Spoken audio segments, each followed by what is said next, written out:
watching Republic.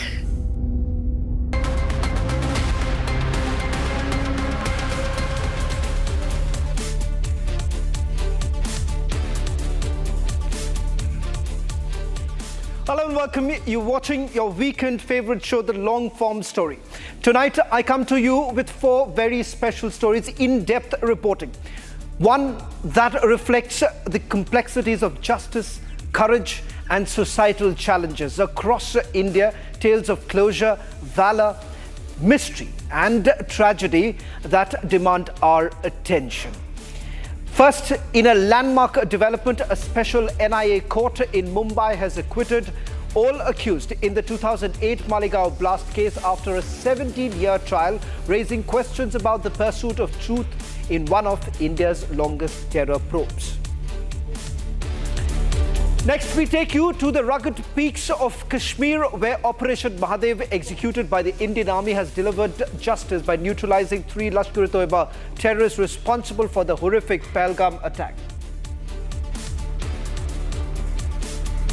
In Karnataka, a chilling investigation unfolds in Dharmasthala, where the special investigation team has uncovered human remains at a suspected mass burial site, potentially exposing a dark chapter of hidden crimes spanning decades.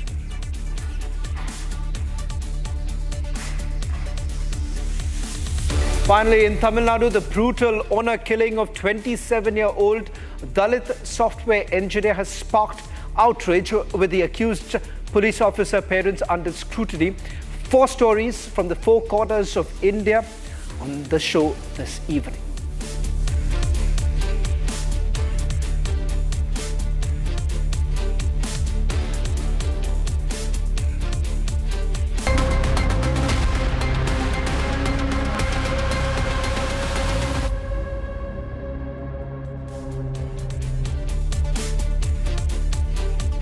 "17 years ago, Malegaon was torn apart by a deadly explosion.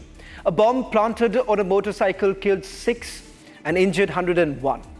The blast, the arrest, the politics, and the counter-allegations that followed formed one of the most debated terror cases in Indian history. Now, a special court has given its final verdict.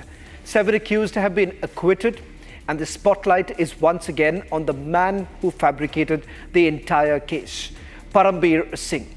Ladies and gentlemen, tonight Republic brings you the full story of the blast, the accused, the charges, the witnesses, and the unanswered questions. Before I take you to the full story, let me also take you through a personal note as a young reporter when we started covering the Malegaon blast case, when we essentially reached out to several witnesses who were afraid to narrate their story. What emerged thereafter was a sordid case of torture and constant brutality that emerged. The question is no longer about just rogue officers who were dealing with this particular case. But for 17 years, the truth was buried. And the fact that several young, promising lives were completely destroyed because of this faulty investigation that was carried out.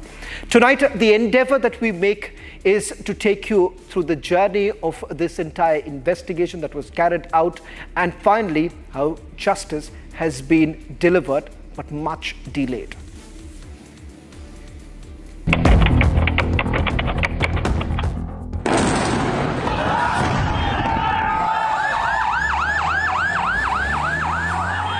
It was on the 29th of September 2008.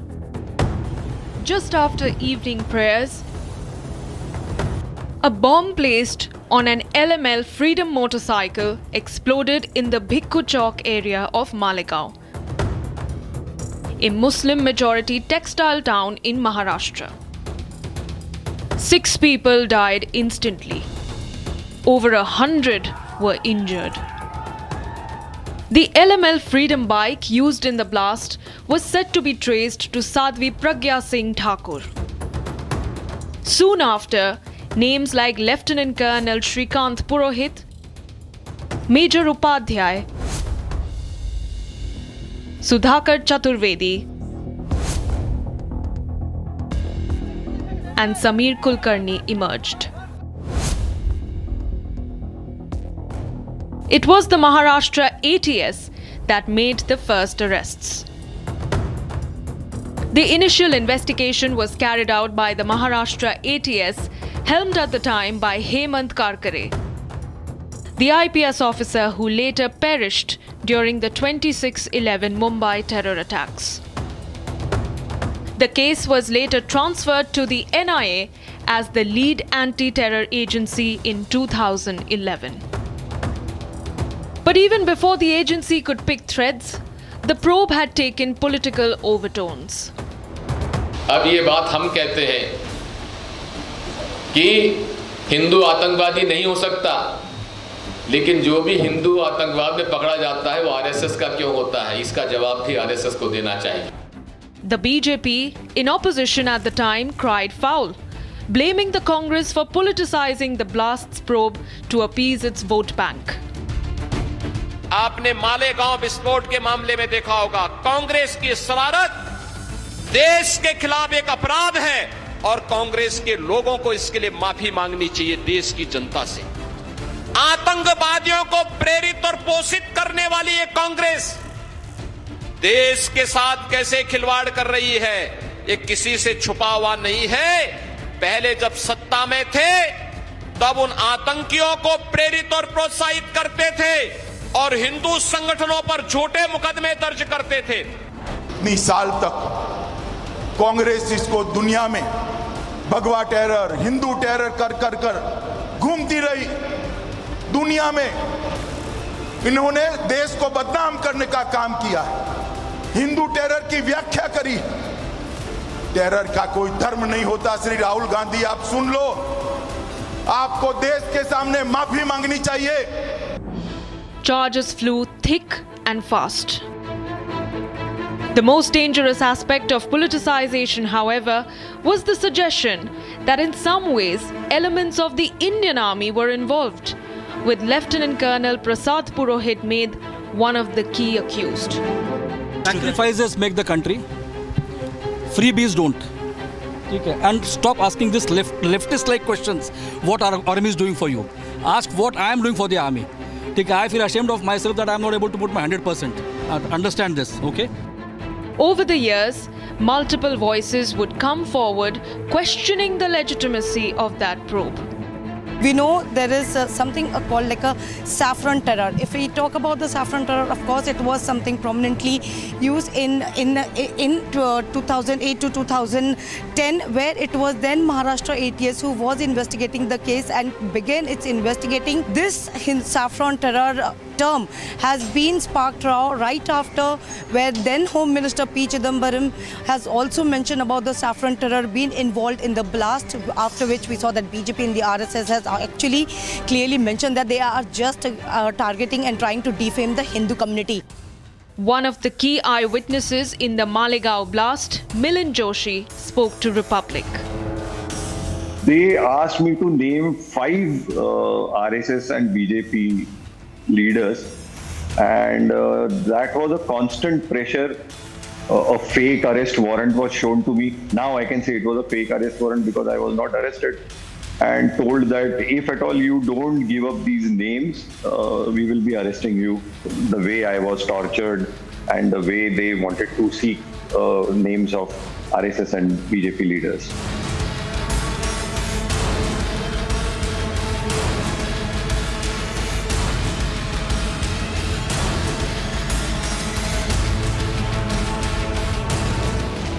And 17 years later,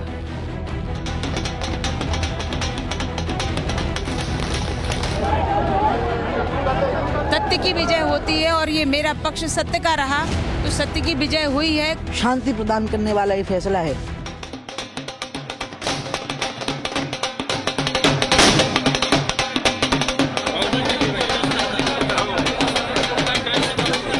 जो decision आया है वो सत्य का decision है. भारत माता की जय, वंदे मातरम. वो सनातन का डिसीजन है. सनातन धर्म की जय हो, सनातन धर्म की जय हो. वो न्याय है. ये फैसला है, न्याय नहीं. हमको बहुत आनंद हो गया है, व्यक्त नहीं कर सकता, आंखों में आंसू आती है. A case that had attempted to plant the baseless theory of Hindu terror is blown apart into smithereens. The angle of saffron terror, which was raised by Congress back then and the central government back then, fell flat.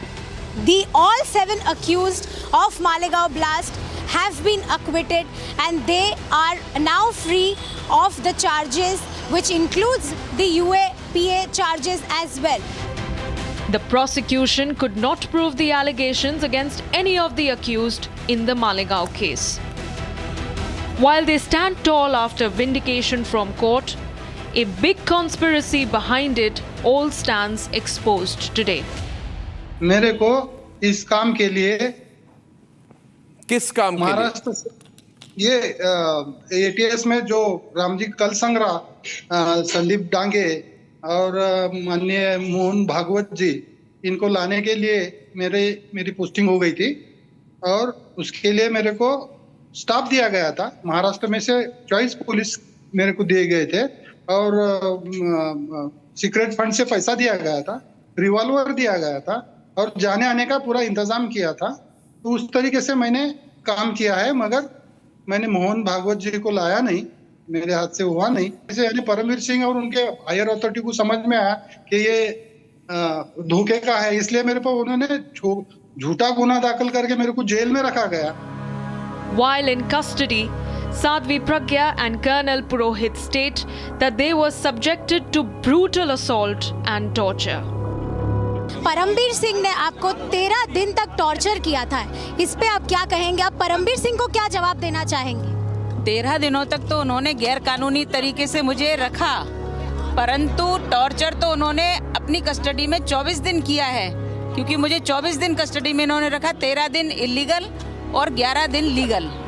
उस समय परमवीर सिंह ने भयंकर अत्याचार किए हैं जो कहने में भी नहीं आते, ऐसे अत्याचार, क्योंकि शब्दों की भी मर्यादा होती है, और वो अत्याचार परमवीर सिंह ने किए हैं। जब प्रज्ञा नासिक की जेल में थी तो मुझे एक पुलिस अधिकारी, महाराष्ट्र पुलिस अधिकारी के जरिए पता लगा कि प्रज्ञा का बहुत टॉर्चर हुआ है। कोई प्रज्ञा से मिलने नहीं जाता था, तब मैं प्रज्ञा को मिलने गई हूँ नासिक की जेल में, और जब प्रज्ञा मिली तो मैं फूट फूट के रोई।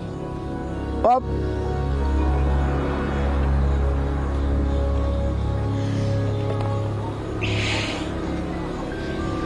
The entire world knows it was a concocted case. It was an outcome of illegitimate acts by people. Rather than you asking me as to what has happened and how you suffered, why don't you look into the cause of the matter? Who did it? You also know who did it.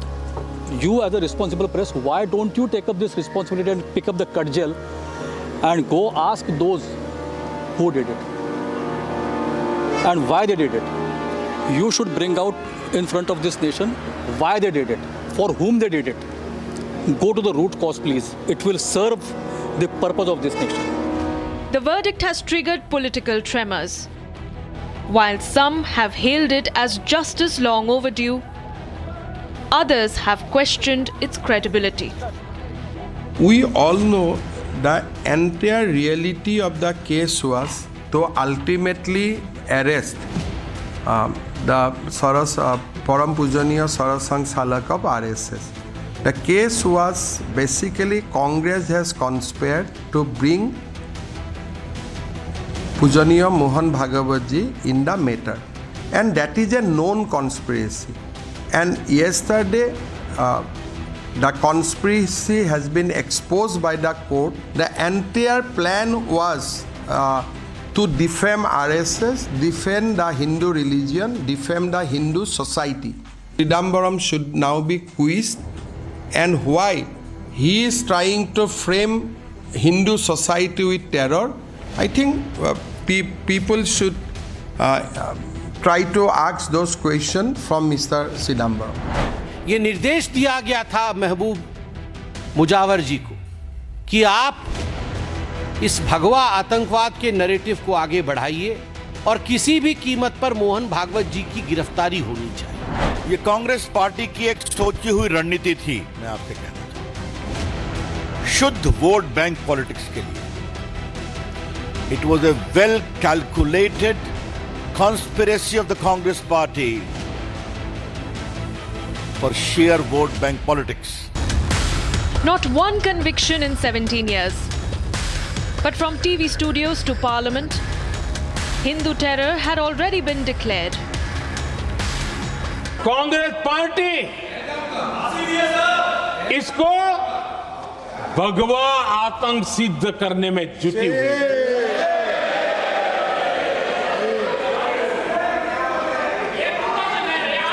Congress दुनिया को हिंदू आतंकवाद की छड़ी बेचने में लगी हुई थी। कांग्रेस के एक नेता ने अमेरिका के बड़े राजनयिक को यहां तक कह दिया था कि लश्कर-ए तोयबा से भी बड़ा खतरा भारत के हिंदू ग्रुप है। यह कहा गया था।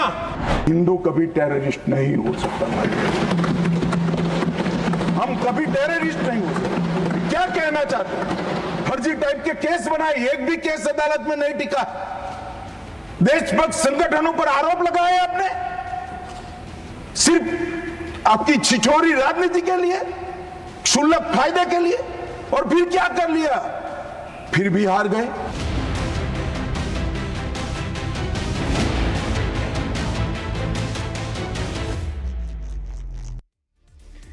A blast, 6 lives lost, 17 years, 7 acquitted. The Malegaon blast case is now officially closed, but the questions it leaves behind are explosive.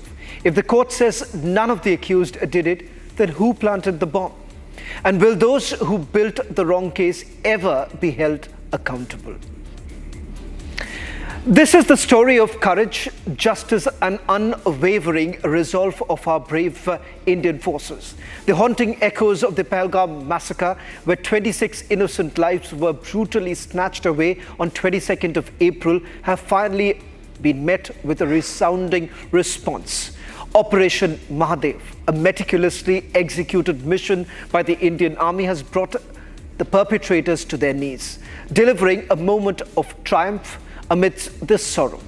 This is more than a military victory. It is a testament to the sacrifices of our soldiers, the determination of our leadership, and an unyielding spirit of a nation that refuses to bow to terror. The story of what unfolded in the forests of Dachigam on the LongForm.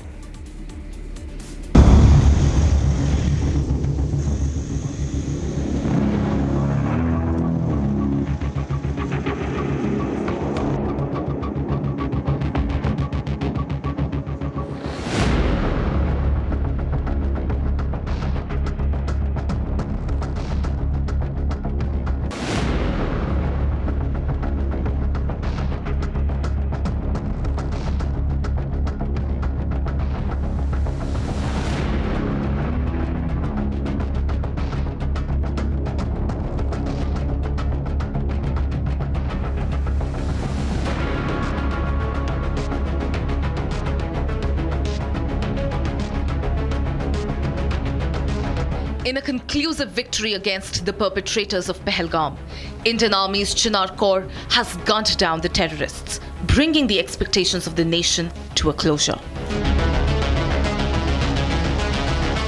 This operation that was carried out on Mahadev Peaks reaped results on 28th July as the Home Minister apprised the House about the success of the operation. Operation Mahadev में सुलेमान उर्फे फैजल जट, अफगान और जिब्रान, 3 आतंकवादी सेना, CRPF और Jammu Kashmir police के संयुक्त अभियान में operation Mahadev में मारे गए। और माननीय अध्यक्ष जी, ये जो सुलेमान है, ए श्रेणी का लश्कर-ए तोयबा का कमांडर था। पहलगाम हमले में और गगनगिर आतंकी हमले में वो लिप्त था। इसके ढेर सारे सबूत हमारी एजेंसियों के पास है।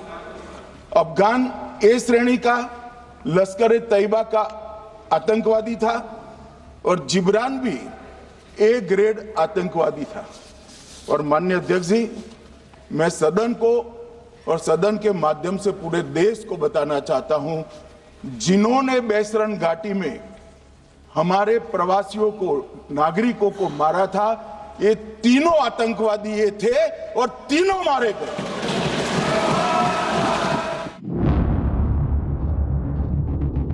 A very detailed joint operation was carried out to find these terrorists.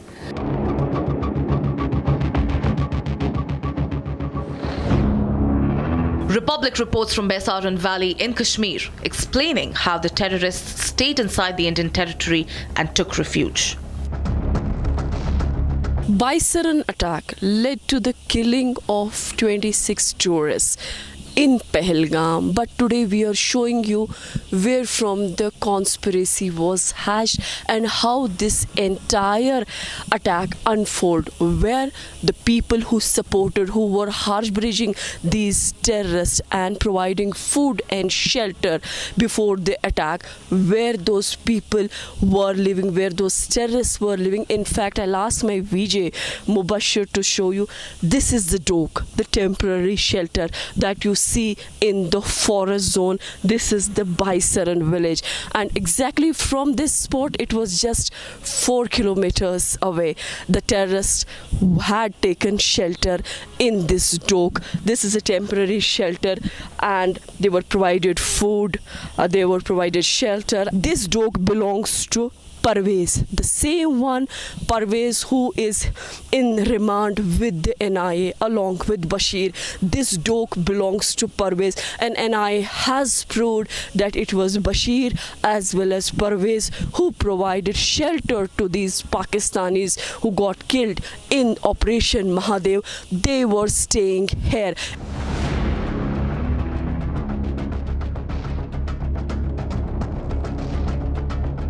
In an exclusive coverage on the ground, we found how Operation Mahadev was carried out by Indian Armed Forces when the scar of Pahalgam was avenged. A significant and a successful operation of joint forces here in Dachigam. There is a huge deployment of security forces on all these fringes, on all these tracks, because ultimately the Dachigam is connected with Avantipora, and Avantipora gets connected with Anantnag. Anantnag, where also the Pahalgam terror attack had taken place in the month of July. This time, Srinagar police was quite alert along with the Indian army. They didn't allow these terrorists to move out and finally neutralize them just outside the hideout. Although in this operation, very important weapons like M4 carbine, which is an American-built weapon, had been recovered along with the other rifles, and also 17 grenades. Officials have reported multiple weapons that were found with these terrorists. Have a look from the ground at Lidwa's Mulnar forest in Harwan, where these terrorists were hiding. Right now we are at the same location where a joint security forces conducted Operation Mahadev, and you can see here in the visuals, these are the dense forests where security forces have conducted the Operation Mahadev, where highly trained 3 Lashkar terrorists were neutralized by the joint security forces. Also, you can see here in the visuals, this is the location, and these are the trains where we have seen that in the operation that the 3 highly trained terrorists were neutralized. Also, we have seen that the US-made and AK series weapons were also recovered from the killed terrorists, and you can see these are the dense forests where the security forces receive the credible intelligence and technical based inputs that there is a presence of some terrorists in these dense forests in the Harwan, in the central Kashmir, Srinagar. And at the same time, we have seen that the joint security forces have conducted the operation not only from the single side, but we have seen that the multiple operations were carried to neutralize these terrorists in the Kashmir Valley. Speaking to the locals on how they viewed Operation Mahadev after Operation Sindoor, this is what they had to say. हर एक को पता चलेगा कि उनको ख़त्म किया और tourist तो वैसे ही मतलब सोचेंगे कि हम वापस आ जाएंगे, क्योंकि इन कातिलों को तो इन कातिलों को तो बख्शना ही नहीं था, क्योंकि जिन्होंने बेगुनाह लोगों का खून किया है तो वो तो एक ना एक दिन तो वो खून तो आपको पता है आवाज़ तो देता ही है। और गलत तो गलत ही है. Baba Amarnathji's blessings are going on. So Baba Amarnathji's blessings have crushed all those militants, those who were involved at Pahalgam. You know, like the hospitality which we wanted to show them, and they know the hospitality of Kashmiris. Now they believe us, they will again come back, and we will always welcome from the core of our heart. Republic spoke to Tanveer Sadiq, who is National Conference MLA from the Zadabal constituency in Srinagar, who put a staunch view against Pakistan-sponsored terrorism in the valley. I still remember that dark day when the event unfolded on the 22nd of April. And I remember when I heard that there was an attack on tourists. The first reaction was, of course, shock. But then as numbers came in, with the casualty figures going up with every minute, it started from 5 to 10, then 15, 20, and then when we realized the amount, the scale of actually the destruction through that, it was, I think, not only shocking, it was something that Jammu and Kashmir had never seen. And for every Kashmiri, it was a personal loss, a personal something that could not be actually mentioned in words. And I remember everybody across the length and breadth of Kashmir came out. And I think this was the first time that in Jammu and Kashmir people came out willingly and said that not in my name. And that was something that was unprecedented. Nobody was concerned about the tourists, the tourism sector stakeholders were not concerned about their empty rooms. They were not concerned about what would affect this. They were just devastated with the amount of destruction that thing caused that day. Home Minister Amit Shah explaining to the House the agony of the family members of the victims had staged their expectations from the government without mincing any words. कल जो operation हुआ इसमें हमारे निर्दोष नागरिकों को मारने वाले तीनों आतंकी मौत के घाट उतार दिए। आज मैं सदन को बताते हुए बहुत खुश हूं। मोदी जी ने ऑपरेशन सिंदूर कर आतंकवादियों को जिन्होंने आतंकवादियों को भेजा था उनके आकाओं को जमीन में मिलाने का काम किया था। सेना और सीआरपीएफ ने वो आतंकवादियों को भी समाप्त कर दिया। जब ये घटना हुई दूसरे दिन इनके परिजनों को मिला था। 6 दिन की शादी वाली बच्ची विधवा होकर मेरे सामने खड़ी थी। आज तक मैं वो दृश्य नहीं भूल सकता। मगर आज सारे परिजनों को मैं कहना चाहता हूं कि मोदी जी ने ऑपरेशन सिंदूर से भेजने वालों को भी मारा और हमारे सुरक्षा बलों ने जिनको भेजा था उनको भी मारा और एक ऐसा सबक सिखाया है कि आने वाले कई दिनों तक कोई ऐसी हिम्मत नहीं कर पाएगा। Prime Minister Modi had warned the masterminds of Pahalgam massacre from the soil of Bihar on April 24th. Today, from the soil of Bihar, I say to the whole world, India will identify, track and punish every terrorist and their backer. We will pursue them to the ends of the earth. India's spirit will never be broken by terrorism. Terrorism will not go unpunished. Every effort will be made to ensure that justice is done. The entire nation is firm in this resolve. And Prime Minister Modi has done it. In a clinically surgical operation, first India took out the 9 terror bases of Pakistan. Then, as Pakistan dared to retaliate, we took out their 11 airfields. And now India has taken out the perpetrators of Pahalgam, who had the audacity of killing our people on the basis of religion. As these terrorists meet their fate at the hands of our brave forces, a deep sense of relief is felt across the country. For the service of our soldiers, we bow our head in respect and gratitude.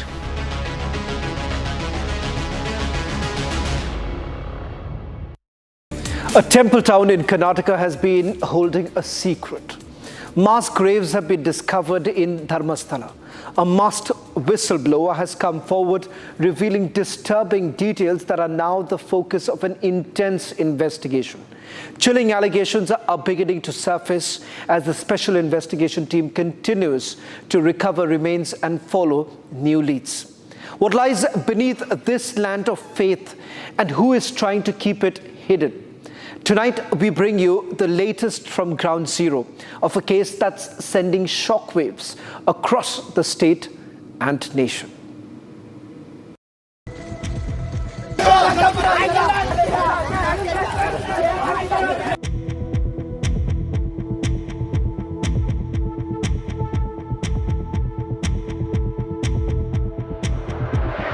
Mass burials.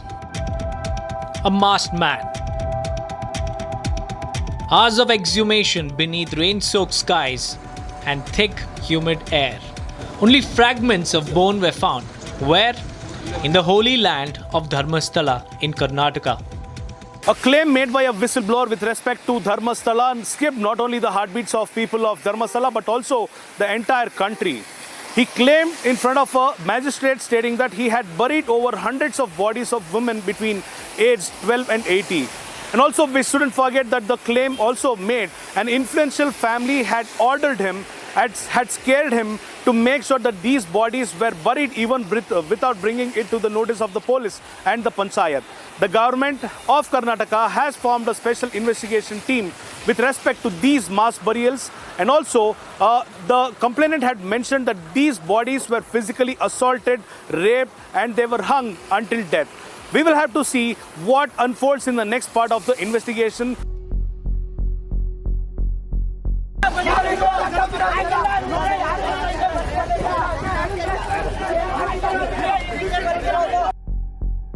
What is it so peculiar about this temple town that in days questions like what, why, how have shrouded Dharmasthala, a place of peace now drowned in mystery? The police not taking him to the site tells me that they have failed to do what is their most primary and fundamental work. What does the police do? For 15 days, they say, okay, we will take you to the judge. Okay, it's a good thing that they took him to the judge, and where the judge recorded the statements in the absence of lawyers, right? So that nobody could say that, okay, this is a man making claims actually based on what lawyers actually might have told him or whatever. And they also spent 4 hours with him, investigating him, while after which they leaked out many things that he said, and the complaint has already been lodged with the DGP. I don't know what they're doing about it. Each question meets only silence. Silence that either guards the sanctity of the site or hides something darker beneath its soil. The man who went before the court has stated that he's been burying the bodies, dead bodies, for last 20 years. I mean, probably 90s and 20s, that time. So I have asked the police commissioner of Dakshina Kannada district that I need the complete data of the women who are missing, who've been murdered, who've been traced, who've been killed or who've been raped, who've been sexually assaulted. The complaints on women for those 20 years, I want the entire status. That's what I have asked them. Have been still people, I mean, whoever has been not traced, how many are still missing, and what are the investigation they took when the complaint was raised. In detail, everything I have asked for those last 20 years, and I've asked the police commissioner to submit it in a week time to commission. The Karnataka High Court has struck down the media gag in the Dharmasthala mass burials case, calling it an unconstitutional curb on free speech. But what about this case is so sensitive, so guarded, that a blanket silence was imposed to begin with? Because no matter how hard Dharmasthala is pushed out of the spotlight, it keeps returning for reasons only getting darker. You are looking at the visuals of the complainant who had claimed that hundreds of bodies have been buried in and around Dharmasthala and Netravati. This is the fifth day, and the special investigation team has made sure that they have excavated around 10 spots in and around Netravati riverbank. On the other hand, at point number 6, a skeletal remains of a person was found, and at this point of time, we are looking at another 3 points. Point number 11, 12 and 13 are pending as of now. We are expecting that the team would complete the exhumation or the excavation in the next 2 to 3 days. Despite there are heavy rains in Dharmasthala, the team has made sure to continue with the exhumation process. We will have to see what unfolds at point number 11, 12 and 13. Just 75 kilometers from Mangaluru lies Dharmasthala, a land known for faith, now shadowed by controversy. Allegations raised by a whistleblower have stirred the town, prompting local leaders and residents to rally in its defense. But this isn't the first time questions have echoed through Dharmasthala. In fact, the sanitation worker, now the key whistleblower, claims he lived through the terror that allegedly lurks beneath Dharmastala's sacred image. In his letter, he describes how a girl from his own family was allegedly sexually harassed by someone linked to the supervisors. That, he says, was the breaking point, the moment they knew they had to flee or risk not surviving at all.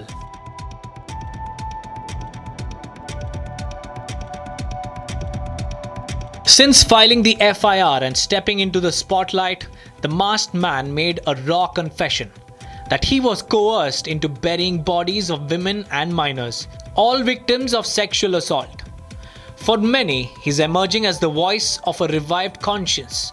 But in Dharmasthala, not everyone is convinced. Some question his claims, others his credibility. ಮುಖ್ಯವಾಗಿ ವ್ಯಕ್ತಿ ಅನಾಮಿಕ ಅಂತ ಹೇಳುವಂಥದ್ದು, ಮುಸುಕುದಾರಿ ಅಂತ ಹೇಳುವಂಥದ್ದು.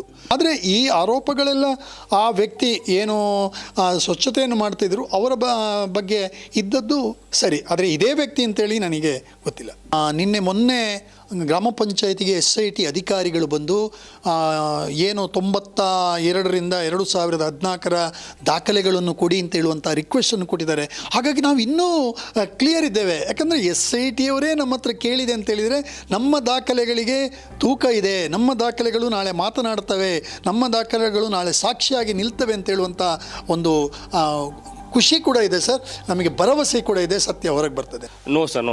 As per me, I'm staying past 16 years, never come across such type of events in Ujjire and around Dharmasthala. More than 13 locations is shown.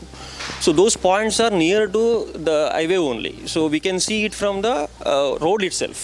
So it is impossible to happen those things. Those allegations are baseless. The masked man says he fears for his life. Is that why he hides his face? And if so, the bigger question is, from whom? But it only because he was threatened with being cut to pieces and his family being cut to pieces if he would not do that. He could have been where he was, right? Wherever he was. He said he fled to a place outside Karnataka in 2014. This is 2025. Why does he have to return? He could just be there. And all the books here, you could read all the books here, you will not find a case like this. Why? Because whatever we learn in criminal jurisprudence is somebody who commits a crime wants to run away, wants never to face the police, right? And more so when no one is looking. The hundreds of bodies that he claims, he doesn't know their names, he doesn't know their identity. There are no pending cases there. It's not like they're looking for these deaths, these rapes. I mean, he claims that there were these raped women, right? And of course, schoolgirls as well. Who is looking for these bodies? No one is. Right? And he still says, I want to come out. I want to unburden my conscience. How? By digging out the bodies. So what do? You take him to the place where he's put in the bodies. We are at day 6 in Dharmasthala. The special investigation team has excavated point number 1 to point number 10, out of which point number 6 had some of the fragments of bones which actually belong to a male, is what the police sources have informed now. The rest 9 points were dug where nothing were found. At this point of time, the fragments of bone collected from point number 6 have been sent to the forensic science laboratory to extract the data out of it. The mystery man or the whistleblower is already mentioning to the special investigation team that there would be a lot of bodies and bones which will be excavated in point 13. On the other note, the people of Dharmasthala have claimed that they already know who this whistleblower is because they already mentioned that this person hadn't had a good conduct, didn't have a good behavior, didn't have a good rapport and good practices when he was working in Dharmasthala. At this point of time, it is the utmost responsibility of the special investigation team to see how these allegations against him will be considered. The man behind the mask and the fractured conscience beneath. Dharmasthala, a town revered for its unwavering faith, unease festers quietly. Beneath its surface, the residue of unrecognized bodies and families still awaiting truth. The case, shrouded in mystery, persists under vague authority, peculiar, unclear, disturbingly quiet. And the question lingers, who exactly wants it kept that way?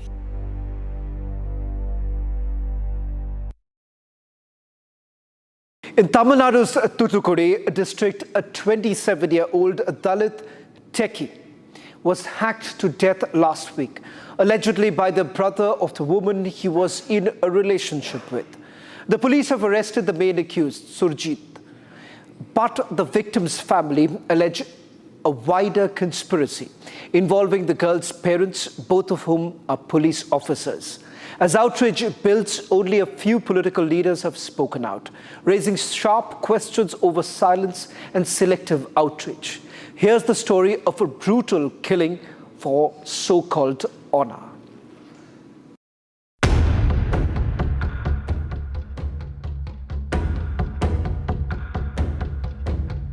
Kavan Selvaganesh, a 27-year-old Dalit IT professional from Tamil Nadu's Thoothukudi district, was brutally hacked to death near a hospital last week.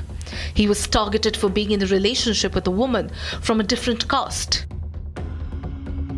The accused, Surjit, the woman's brother, allegedly attacked Kavan with a sickle, killing him on the spot. The murder took place in KTC Nagar, Tirunelveli on Sunday.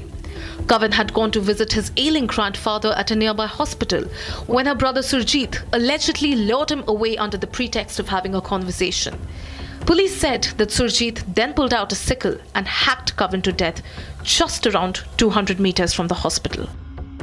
Hidden behind the powers of two sub-inspector of police is the main accused Surjit, who killed Kavan Selvaganesh exactly at the spot outside the hospital, which is situated in between Tirunelveli and Thoothukudi.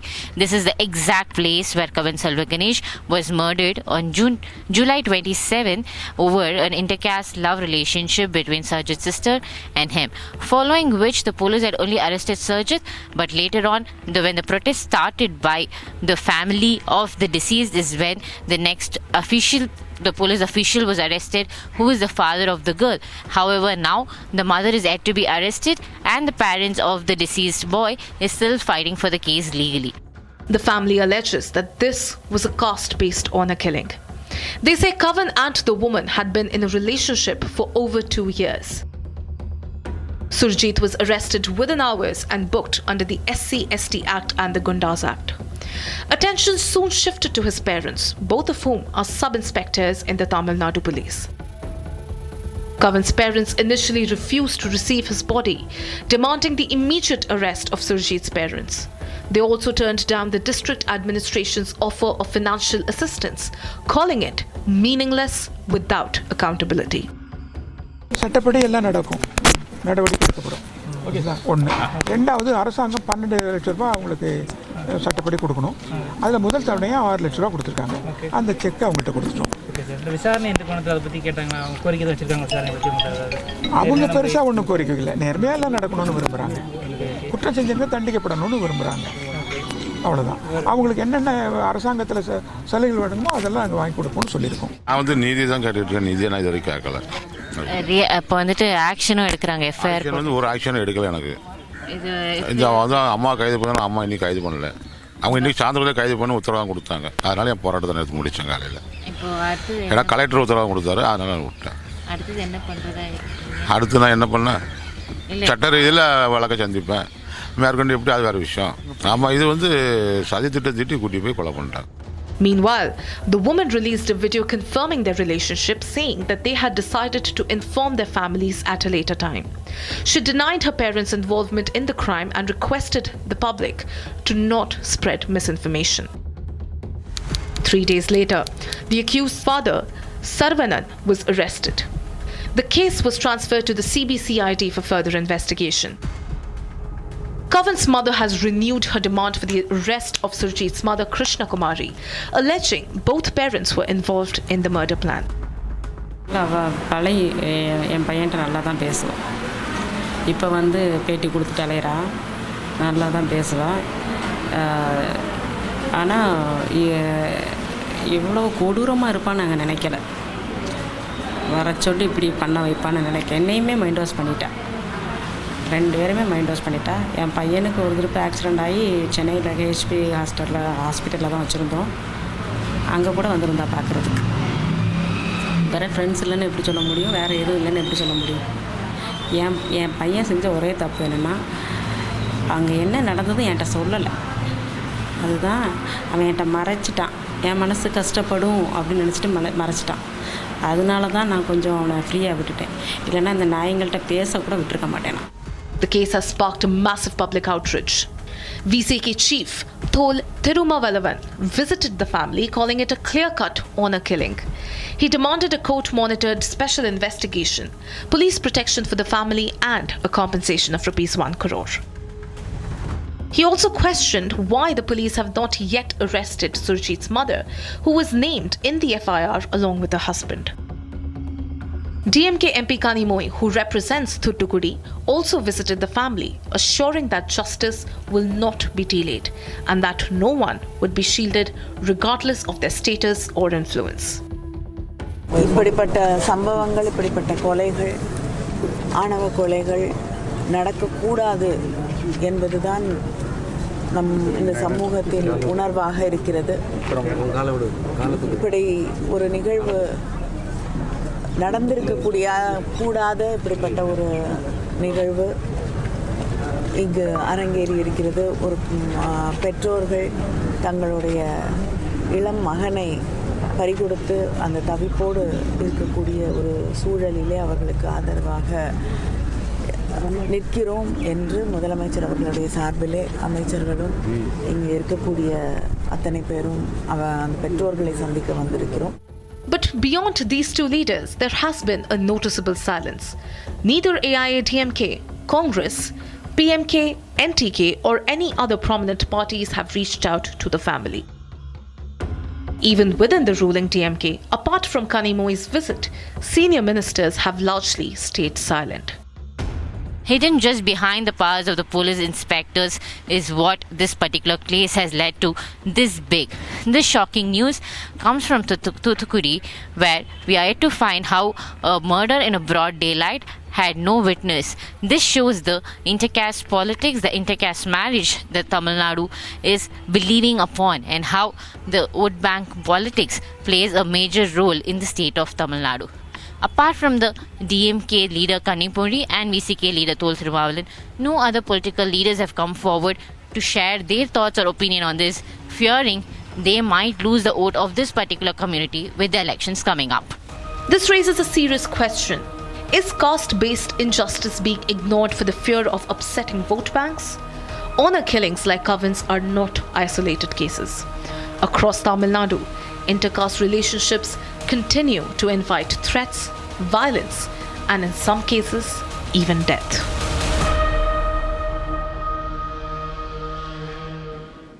That's all that we could pack in this edition of the Long Form Story. We'll be back next Saturday with more in-depth stories from across the country.